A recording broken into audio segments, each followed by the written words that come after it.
हमला करना। इसके बीच में हम हैं, चोरों के बीच में, डकैतों के बीच में, ठगों के बीच में। भीतर में इतने शत्रु, इतने उपद्रव कर्मी दिन रात रहते हैं, तो भी हम लोग बाहर से भी बहुत दुश्मन बना रखे हैं। भाई भी दुश्मन, बाप भी दुश्मन। अच्छा हो गया, बहुत, इससे ज्यादा परिणाम।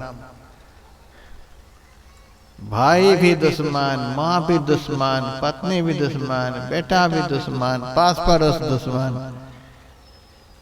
हाय हाय, जिस जीव के अंदर और बाहर दुश्मन खड़े हैं, उस जीव को कैसे शांति मिलेगी?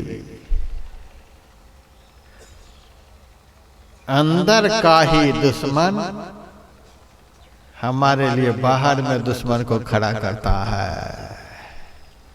अंदर में यदि दुश्मन नहीं रहे, तो बाहर में कहीं भी दुश्मन नहीं।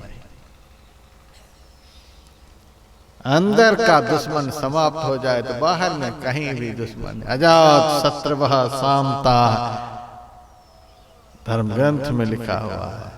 संत जो होते हैं शत्रुओं से आजाद रहते हैं। भीतर में कोई विकार है नहीं, खट विकार जिता नगा कामा।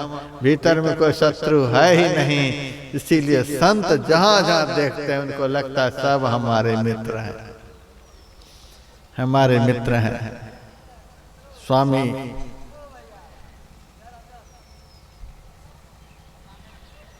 समर्थ गुरु रामदास जी और रामकृष्ण परमहंस और भी बड़े बड़े संत हुए, सबको अपना मित्र।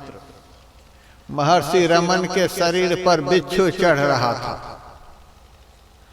डंक मारने वाला बिच्छू, वह शरीर पर चढ़ रहा। चेले सब देख रहे हैं, हाय हाय भगवान आपकी देह पर डंक मारने वाला बिच्छू चढ़ रहा है। महर्षि रमन ने कहा चढ़ने दो इसको, इनको क्या पता है हम दीवार पर चढ़ रहे हैं कि देह पर चढ़ रहे हैं। हम जंगल में रहते हैं, जंगल इन्हीं लोगों का घर है। हम जंगल में आए हैं, हम इनके मेहमान हैं। हमारा स्वागत सत्कार करने के लिए हमारे पास आ रहा है। डंक मारने वाले बिच्छू के प्रति भी ऐसा भाव कि हमारा स्वागत करने के लिए आ रहा है। हम इनके घर में आए हैं, स्वागत के लिए आ रहा है। डंक मारने वाले के प्रति भी संत के अंदर में ऐसी करुणा, हमारा स्वागत करने के लिए आ रहा है। हम भाई से दुश्मनी, बाप से दुश्मनी, बेटा से दुश्मनी, माँ से दुश्मनी, अंदर के दुश्मन तो दिन रात राक्षस बनकर हमें परेशान कर रहे हैं। अब बाहर में भी दुश्मन बना लिए, अंदर बाहर जो दुश्मनों से घिरा हुआ है उस आदमी को कब शांति मिलेगी? इसीलिए कम से कम बाहर के दुश्मन को तो बंद करो। मैं गया हुआ था सत्संग करने के लिए हैदराबाद, तो एक आदमी आया, बाबा महाराज जी आज आप सत्संग में भरत मिलाप का प्रसंग सुनाओ। मैंने कहा बहुत बढ़िया प्रसंग सुनाने के लिए बोल रहा है। भरत मिलाप का प्रसंग सुनाओ, राम भरत का मिलन जो हुआ है चित्रकूट में, वह प्रसंग सुनाओ। मैंने कहा बहुत बढ़िया प्रसंग सुनने के लिए आया है। ठीक है, बैठो, समय निकाल करके बैठना होगा। इस प्रसंग को पूरा करने में समय लगते हैं। तब हाथ जोड़ कर कहता है महाराज जी थोड़ा शॉर्टकट में पूरा कर देना, शॉर्टकट में पूरा कर देना। मैंने कहा भारत मिलाप का प्रसंग सुनेगा और कह रहा शॉर्टकट में पूरा कर देना, सो इतनी जल्दी क्यों है? कहा आज अदालत में बहस है, वहीं जाना है, मुकदमा चल रही बहुत दिनों से, अदालत में बहस है, जल्दी से थोड़ा जाना पड़ेगा, इसलिए शॉर्टकट में। मैंने कहा मुकदमा किससे चल रही है? बड़े भाई से, बड़े भाई से मुकदमा चल रही है। अरे मूर्ख, जो भरत अपने बड़े भाई के चरण चूमते थे, उस बड़े भाई से तुम्हारी मुकदमा अदालत में चल रही है, तू मूर्ख भरत मिलाप का प्रसंग मेरे से सुनना चाहता है। भाई भाई में,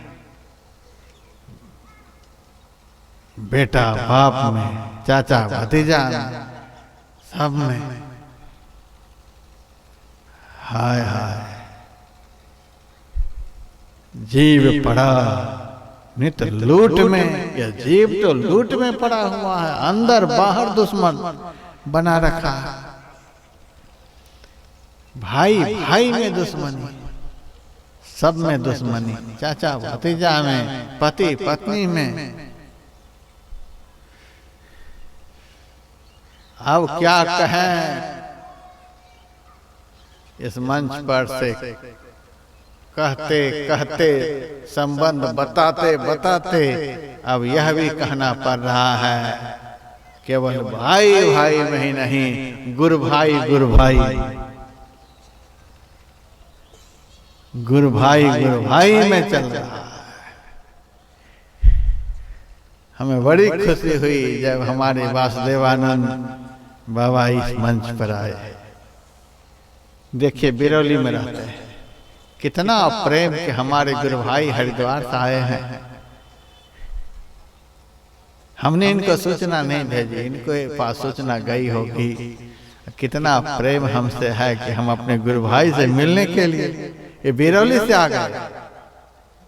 हमारा दिल इनको देखते ही खुश हो गया। ये गुरु भाई बिरौली से हमारी सूचना मिली तो हमसे मिलने के लिए आ गए। एक यहाँ रहने वाले गुरु भाई को जब पता चला व्यासानंद आ रहे हैं तो यहाँ से चले गए।